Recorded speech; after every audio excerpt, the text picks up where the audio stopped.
आइए मित्रों, नमस्कार। मैं राजेश दिव्यांश एकेडमी परिवार से मैं आप लोगों को बहुत बहुत साधुवाद देता हूं। मित्रों, आइए मित्रों, हम लोग देखते हैं ये आपके खास करके है सुपर टेट और टेट्स में कहां से प्रश्न पूछे जाते हैं तथा किस तरह के प्रश्न टेट और सुपर टेट में पूछे जाते हैं। मित्रों देखिए, टेट की बात जब करते हैं तो टेट में कहते हैं ये 30 नंबर का संस्कृत पूछा जाता है, और यही चीज यदि आप वहां सुपर टेट की बात करते हैं तो उसमें 10 नंबर का पूछा जाता है। अब प्रश्न ये उठता है मित्रों, ये टेट और सुपर टेट में है क्योंकि इसमें 30 इसमें 10 की बात होती है। तो देखिए, इसमें कहते हैं ये संपूर्ण व्याकरण से प्रश्न पूछा जाता है। इसमें संपूर्ण व्याकरण का प्रश्न होता है मित्रों, और कहते हैं सुक्तियां जो होती हैं, सुभाषित जो होते हैं, अभिकथन जो होते हैं, वो सब मिलाकर के इससे 30 प्रश्न पूछा जाता है। अब प्रश्न उठता है कि ये जो सुपर टेट में है 10 नंबर का प्रश्न पूछा जाता है, ये भी आपके कहते हैं ये है संपूर्ण व्याकरण से ही प्रश्न होता है मित्रों, लेकिन इसमें नंबर कितना होता है? नंबर 10 नंबर का पूछा जाता है। तो आइए हम लोग इस क्रम में बात करते हैं मित्रों कि कहां से प्रश्न कैसे किस आइडिया से ये प्रश्न हमारे आपके इसमें पूछे जाते हैं। इसमें सर्वप्रथम बात उठती है कि माहेश्वर सूत्र और इससे बनने वाले जो संज्ञा प्रकरण से प्रश्न जो होते हैं, संज्ञा विचार वर्ण विचार से जो प्रश्न होते हैं, उस पर ज्यादा से ज्यादा प्रश्न पूछा जाता है मित्रों। तो संज्ञा प्रकरण की बात जब हम आप करते हैं तो संज्ञा प्रकरण में सर्वप्रथम ये पूछा जाता है, क्या आप माहेश्वर सूत्र जानते हैं? देखिए, कहते हैं ये माहेश्वर शब्द जो है मित्रों, ये माहेश्वर सूत्र, इनकी संख्या कितनी होती है? 14 होती है मित्रों। इसीलिए इन्हें क्या कहा जाता है? ये चतुर्दश सूत्र कहा जाता है। क्या कहा जाता है? इन माहेश्वर सूत्रों को चतुर्दश सूत्र भी कहते हैं और शिव सूत्र भी कहते हैं। तो देखिए, कहते हैं महेश्वर क्या है मित्रों? इसमें महेश्वर शब्द से जब अण प्रत्यय का विधान किया जाता है, देखिए प्रश्न ये उठता है कि अण प्रत्यय जो होता है मित्रों, ये पुल्लिंग का विधान करता है और अण जहां भी लगता है ये आच वृद्धि कर देता है और माहेश्वर शब्द बन जाता है। अब प्रश्न उठता है कि माहेश्वर सूत्रों की संख्या 14 होती है। कहते हैं भगवान शंकर जब डमरू बजा रहे थे मित्रों, तो उनके डमरू के द्वारा निकली हुई जो 14 ध्वनियां है, इसे पाणिनि जी अनुभूत करते हैं, आत्मसात करते हैं और इन्हीं सब बातों को वो उद्बोधित करते हैं। कहते हैं कि अष्टाध्यायी में पाणिनि ने इन्हीं 14 माहेश्वर सूत्रों का सहारा लेते हुए इन्होंने 3996 सूत्रों की रचना की। और यही आपका ये संस्कृत व्याकरण के लिए अष्टाध्यायी क्या है? ये व्याकरण के लिए रीढ़ कही जाती है मित्रों। अब प्रश्न उठता है कि संस्कृत व्याकरण है, ये जो जानकारियां हैं क्या है, ये पाणिनि से ही शुरुआत होती है तो उसके पहले भी थी?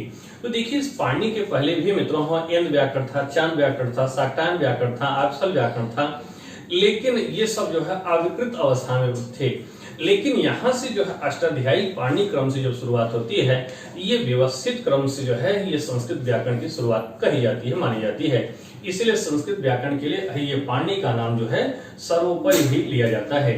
तो आइए मित्रों, हम इनके द्वारा जो बताई गई बातें हैं इसको हम लोग देखते हैं। आइए मित्रों, हमसे आपसे प्रश्न ये उठेगा कि माहेश्वर सूत्रों की संख्या कितनी है? हमें आपको बताना है इनकी संख्या 14 है। तो आइए इन 14 को देख लीजिए। पहला है मित्रों आ ई ओ ऋ। पहला क्या है? आ ई ओ ऋ। इसमें ध्यान देने की बात यह है मित्रों, यहां लोग दबाव देकर के बोल देते हैं आ ई उण, जबकि हमें आपको क्या बोलना है? आराम से बोलना है। क्या बोलना है? आ ई उण, आ ई उण, आ ई उण। ये बचपन का एक खेल है, याद करिए। चिड़ै उड़ी, कौआ उड़ा, गदही उड़ी, गधा उड़ा। हम लोग बहुत उड़ाए और बहुत मार भी खाए होंगे, इसलिए हमें आपको न उड़ना है न उड़ाना है, आराम से बोलना है। क्या बोलना है मित्रों? आ ई उण। इसके बाद दूसरा है, देखिए आपका री री कर। मित्रों देखिए दूसरा कौन सा है? रिल रे कर, रिल रे कर, रिल रे कर। इसको देखते हुए आप लोग भूल जाइए, इसको देखिए और भूल जाइए। क्या बोलना है? रिल रे कर। क्या बोलना है मित्रों? रिल रे कर, रिल रे कर, रिल रे कर। भूल गए सब लोग? क्या बोलना है मित्रों? रिल रे कर जी। इसके बाद मित्रों तीसरा है आपका ए ओ ऊंगा। तीसरा कौन सा है बताइए? ए ओ ऊंगा। इसमें देखिए, ध्यान से देखिए, हमें आपको आराम से बोलना है, प्यार से बोलना है। क्या बोलना है मित्रों? ए ओ ऊंगा। क्या बोलना है? ए ओ ऊंगा। देखिए इसको वहां आराम से बोलेंगे तभी ये तीसरा निकलेगा। अगर थोड़ा सा भी दबाव दे देंगे ये चौथा हो जाएगा मित्रों। अय्यो च। चौथा कौन सा बताइए? अय्यो च। ये अक्सर हम लोग गलतियां कर देते हैं मित्रों तीसरे और चौथे में। यहाँ आराम से बोलेंगे तो तीसरा होगा, अब दबाव देंगे तो चौथा हो जाएगा। इसलिए मित्रों इसको ध्यान रखिए, जब दबाव देंगे तो चौथा हो जाएगा। क्या हो जाता है? अय्यो च, अय्यो च। अब आराम से बोलते हैं तो ए ओ न। इसके बाद मित्रों पांचवा है ह य व र ट। देखिए ये मित्रों हम कहते हैं ये वट वृक्ष है। ये क्या है? वट वृक्ष। और इस वट वृक्ष में ये हाय बांधा गया है। हाय मीन होता है घोड़ा। देखिए वट, देखिए वट और हाय देख रहे हैं, ये है मीन होता है अश्व घोड़ा। ये पांचवें नंबर पे बांधा गया है वट वृक्ष में। क्या है मित्रों? हयवर ट। क्या है पांचवा? हयवर ट, हयवर ट, हयवर ट। इसके बाद मित्रों छठा जो है आपका ल ट। ध्यान दीजिए छठा कौन सा है? ल ण। मित्रों ध्यान दीजिए, कहते हैं 6 नंबर पे ये छफेरा से 2 गोली दागते हैं। ल ण ढाई ढाई। कौन सा है? ल ण। तो छठवें नंबर पे क्या है मित्रों? ल ण। इसके बाद मित्रों हाँ प्रश्न उठता है 7वें नंबर की बात आती है। देखिए 7वें नंबर पे य म न ड़ न म। मित्रों अंग्रेजी में 7 देखिए, देखिए ये अंग्रेजी का 7 देखिए, अपना अपना है नाक कहते हैं। ये देखिए है नाक, देखिए ये अंग्रेजी के है 7 की तरह बन रहा है कि नहीं? तो ये 7 नंबर पे है, नाक से निकलने वाला है। तो 7वें नंबर पे क्या है मित्रों? न्य म ङ ड़ न म। इसके बाद मित्रों 8वें नंबर बारी आती है झ भ ञ। देखिए मित्रों अंग्रेजी का 8 लिखिए और ये झ लिखिए। देखिए दोनों झंझट है। 8 भी लिखने में आपको खूब टेढ़ना करना पड़ता है मित्रों, और झ भी लिखने में आपको खूब घुमाना टढ़ाना पड़ता है, इसलिए झंझटिया है। और झंझटिया किस नंबर पे है बताइए? 8वें नंबर पर। 8वें नंबर पे क्या है मित्रों? झ भ ञ, झ भ ञ, झ भ ञ। इसके बाद है मित्रों 9वें नंबर पे देखिए, कहते हैं घ ध ध ष। 9वें नंबर देखिए क्या है? घ ड़ ध ष, घ ड़ ध ष। कहते हैं देखिए 9, कोई व्यक्ति है वो दलदल में हम मकान बना रहा है मित्रों। 9 तल्ला घर बनाता है और सारा घर क्या होता है? धंस जाता है। तो 9वें नंबर पे क्या है मित्रों? घ ड़ ध ष, घ ड़ ध ष। कितने तले घर धंस गए? 9 तले। तो 9वें नंबर पे क्या है बताइए? घ ड़ ध ष, घ ड़ ध ष। इसके बाद मित्रों 10वें नंबर पर है ज व ग न त स। देखिए ध्यान दीजिए 10 पे 10, 10 पे 10। कहते हैं मित्रों कोई किसान है वो गन्ना की खेती कर रहा है। गन्ना की बुआई करते करते सारा गन्ना भी समाप्त हो जाता है, खेत भी पूरित हो जाता है। देखिए 10 10। जब खेत और बीज बराबर हो जाए तो जान लीजिए कि हमारा माहेश्वर सही दिशा में है। तो 10वें नंबर पर मित्रों क्या है बताइए? जब गण दस। जब जब पूछेंगे आप क्या बताएंगे? जब गण 10, जब गण 10, जब गण 10। इसके बाद मित्रों 11वें नंबर पर है देखिए ख फ छ ठ थ च ट त व। 11 नंबर देखिए क्या है? ख फ छ ठ थ च ट त व। मित्रों देखिए इसमें है ये ट्रेन है, एक ट्रेन इधर से जा रही है और एक ट्रेन उधर से आ रही है। जैसे दोनों ट्रेन मित्रों एकदम पैरेलल में आमने सामने आ जाती हैं तो देखिए ट्रेन के पहिए का यही धुन सुनाई देता है मित्रों।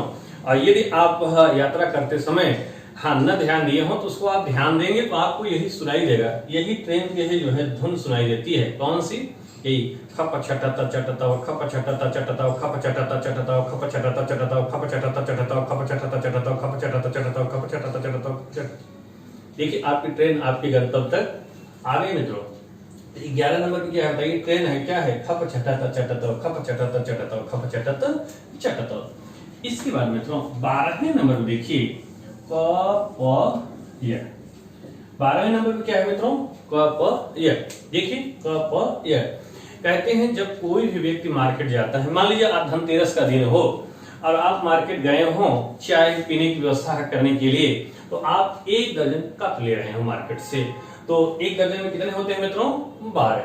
तो 12वें नंबर पर क्या है बताइए? कप या कप या कप या कप या कप या। इसके बाद मित्रों 13वें नंबर पे है आपका स।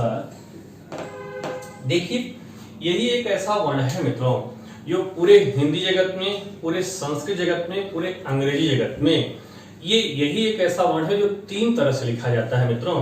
कभी ये तालव्य होता है, कभी ये मूर्धन्य होता है, कभी ये दंती स होता है। ध्यान दीजिए, कहते हैं ऐसा कौन सा वर्ण है जो छद्म रूप प्रकट करता है? तो ये कभी छद्म तालव्य हो जाता है, कभी मूर्धन्य होता है, कभी दंती हो जाता है मित्रों। और ये छद्म रूप किस नंबर पे है बताइए? ये मित्रों 13वें नंबर पे है।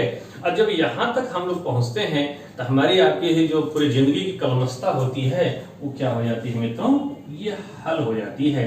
तो ये आपका रहा माहेश्वर सूत्र। तो आइए अब हमारे साथ आपको चलना है। बताइए पहले नंबर पे क्या है मित्रों? अ ई उ ण, अ ई उ ण। दूसरे में क्या करना है? इसको लिख करके भूल जाना है। क्या है मित्रों? रिल रि क। तीसरी में आराम से बोलना है। क्या बोलना है? ए ओ ङ, ए ओ ङ। चौथी में हमें आपको दबाव देके बोलना है। क्या बोलना है मित्रों? अयौ च, अयौ च। 5वें नंबर पे देखिए कुछ बांधा गया है। क्या है मित्रों? ह य व र ट। और 6वें नंबर पे जो है आपने छफेरा से गोली मारा है। क्या है? ल ण। कितनी गोलियां? 2 गोलियां। कौन सी? ल ण।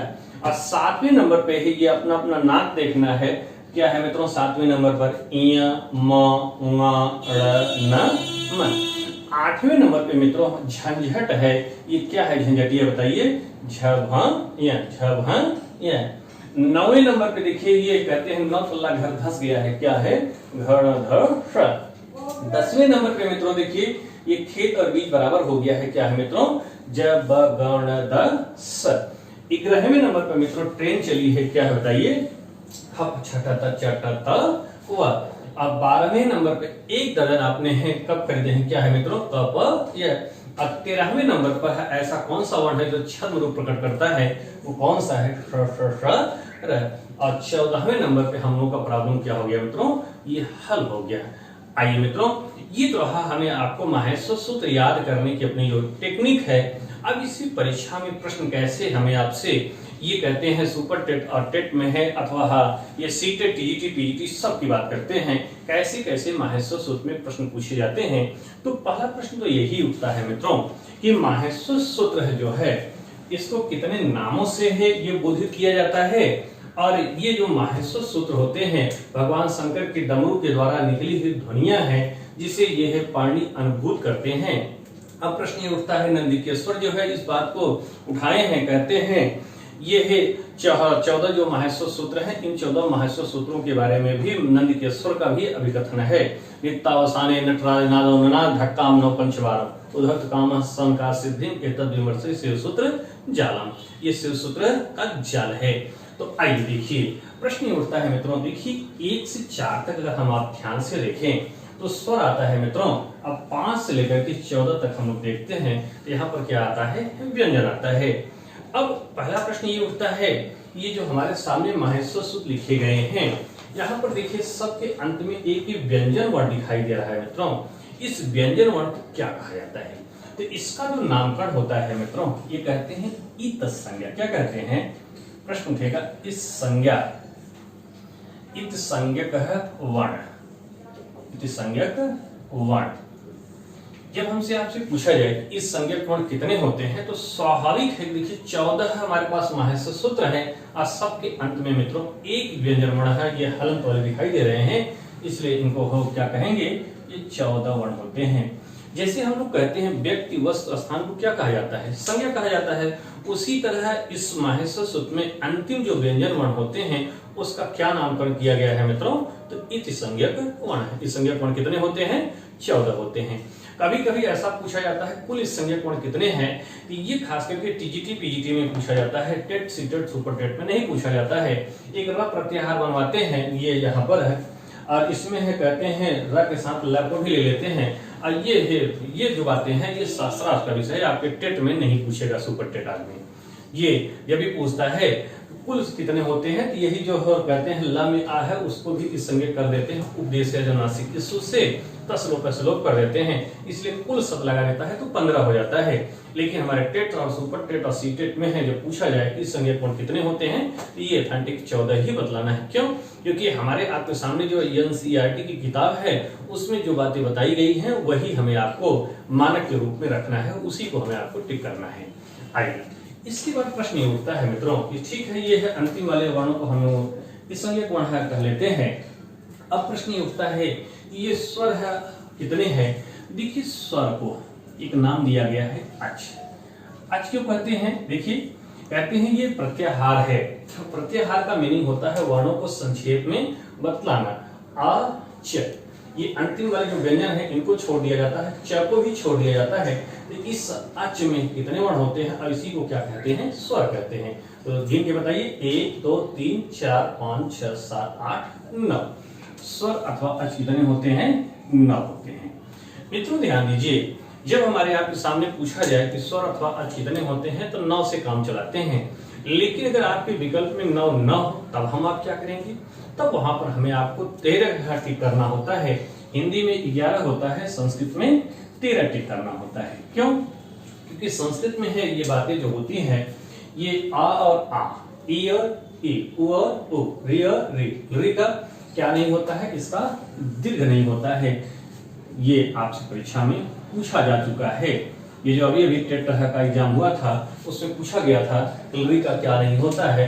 तो री का दीर्घ नहीं होता है।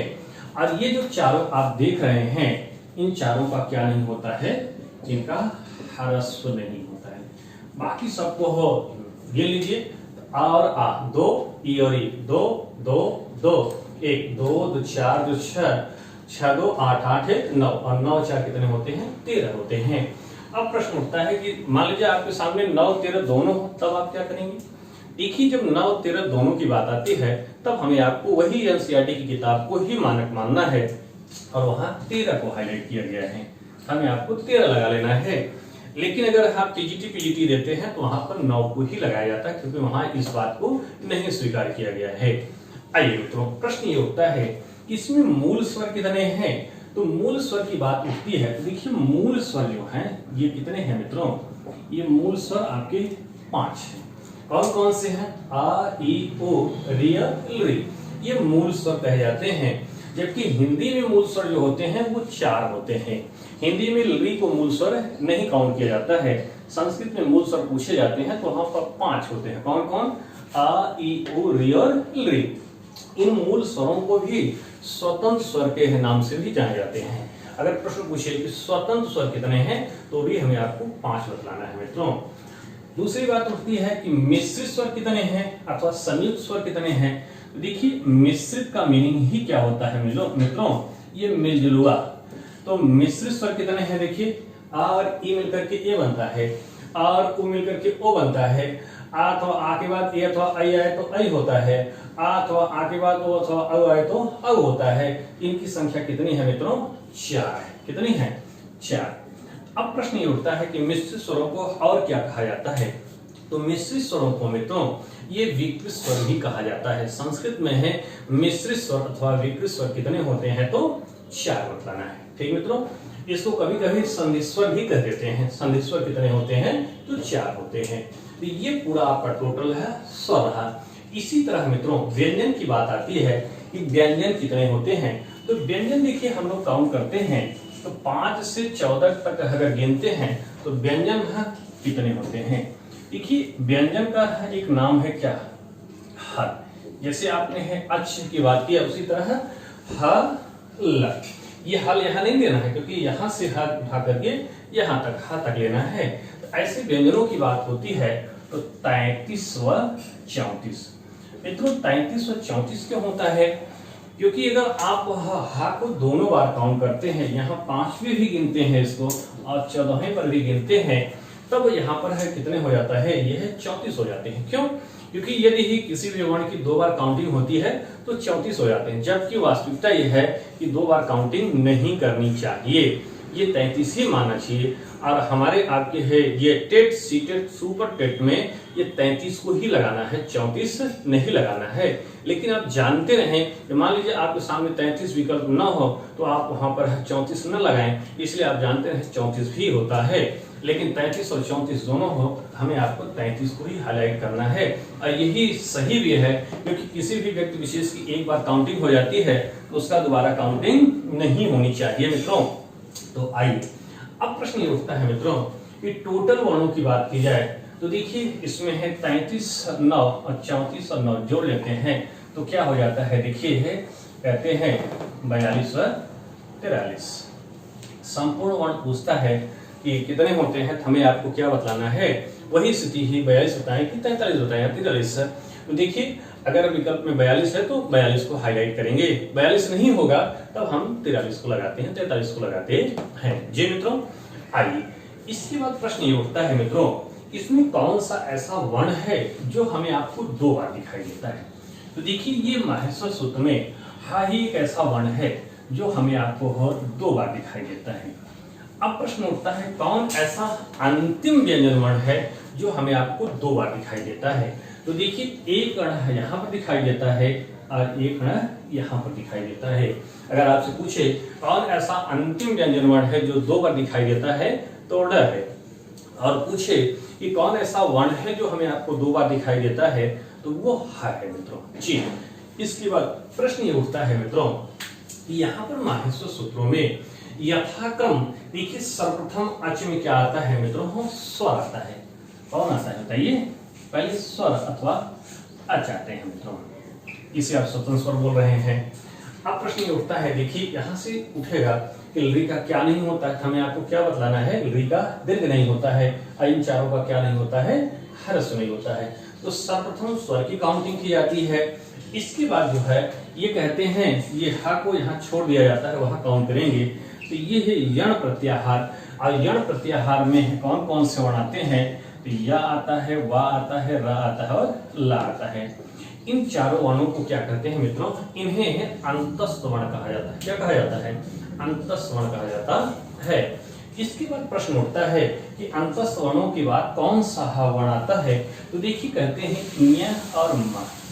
यम प्रत्याहार में देखिए अपने हैं अपने वर्ग के पंचम वर्ण आते हैं। देखिए य और म अंतिम वर्ण है, इसकी काउंटिंग नहीं होती। देखिए सब पंचम वर्ण हो गए मित्रों, जैसे च छ ज झ य प फ व भ म क ख ग घ ट ठ ड ढ ण। ये है त थ द ध न।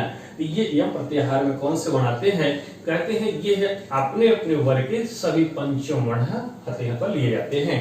इसके बाद कहते हैं मित्रों झस प्रत्याहार। कौन सा प्रत्याहार, झस प्रत्याहार में कौन से वर्ण आते हैं, अपने अपने वर्ग के चतुर्थ वर्ण आते हैं। देखिए मित्रों झ श, ये अंतिम वर्ण है नहीं लिया जाता है, और ये अंतिम वर्ण है नहीं लिया जाता है।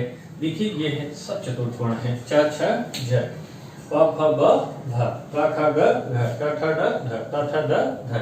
तो झस प्रत्याहार में कौन से वर्ण आते हैं मित्रों, ये अपने वर्ग के चतुर्थ वर्ण आते हैं। इसके बाद प्रश्न आता है जस प्रत्याहार। जस प्रत्याहार में कौन से वर्ण आते हैं, ये अपने अपने वर्ग के है तृतीय वर्ण आते हैं, ज स। देखिए ये अंतिम वर्ण नहीं लिया जाएगा, तो जस में देखिए कौन कौन से वर्ण आ रहे हैं मित्रों, तीसरा देखिए च छ ज प फ ब प ख ग ट ठ ड त थ द। तो जस प्रत्याहार में कौन से वर्ण आते हैं मित्रों, तृतीय वर्ण आते हैं। इसके बाद कहते हैं ख य। ख य है में कौन से वर्ण आते हैं, द्वितीय एवं प्रथम वर्ण। देखिए कहां से कहां तक द्वितीय है तो कहां से कहां तक प्रथम है। देखिए ख य, ये अंतिम वर्ण नहीं लिया जाएगा, ये अंतिम वर्ण नहीं लिया जाएगा। तो देखिए मित्रों क ख फ फ च छ ट ठ त थ ये द्वितीय है, और च ट त क अ प कौन है, ये प्रथम वर्ण है। जी मित्रों हाँ, इसके बाद कहते हैं अंत में है, ये कहते हैं श ल। श को क्या कहते हैं, ये उस वर्ण क्या कहते हैं, स स स ह। स प्रत्याहार में सल, सल में कौन कौन से आते हैं, ये श श श और ह। इसी को क्या कहते हैं, पुष्प वर्ण कहते हैं मित्रों। हम ये पूरा आपका ये माहेश्वर सूत्र और माहेश्वर सूत्र से बनने वाले प्रश्न है। अब प्रश्न उठता है कि माहेश्वर सूत्र को कितने नामों से जाना जाता है। तो माहेश्वर सूत्र को देखिए 8 नाम दिए गए हैं, इसको भी हम आपको लिख पढ़ लें। देखिए कहते हैं माहेश्वर सूत्र, शिव सूत्र, प्रत्याहार सूत्र, वर्ण समन्वय सूत्र, चतुर्दश सूत्र है, उपदेश सूत्र है। इसको लिख लीजिए। माहेश्वर सूत्र कहते हैं माहेश्वर सूत्र। माहेश्वर का ही नाम क्या है मित्रों? शिव सूत्र। और उपदेश सूत्र कहते हैं उपदेश सूत्र, उपदेश आद्यक्षायणम। इसके बाद है प्रत्याहार सूत्र, प्रत्याहार सूत्र, चतुर्दश सूत्र, चतुर्दश सूत्र, और कहते हैं वर्ण समन्वय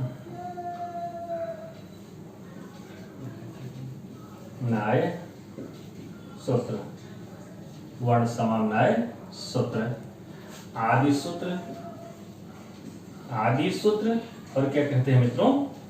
मूल सूत्र। 2 2 4 2 6 2 8। कभी कभी इनको शिव प्रसाद भी कहा जाता है मित्रों।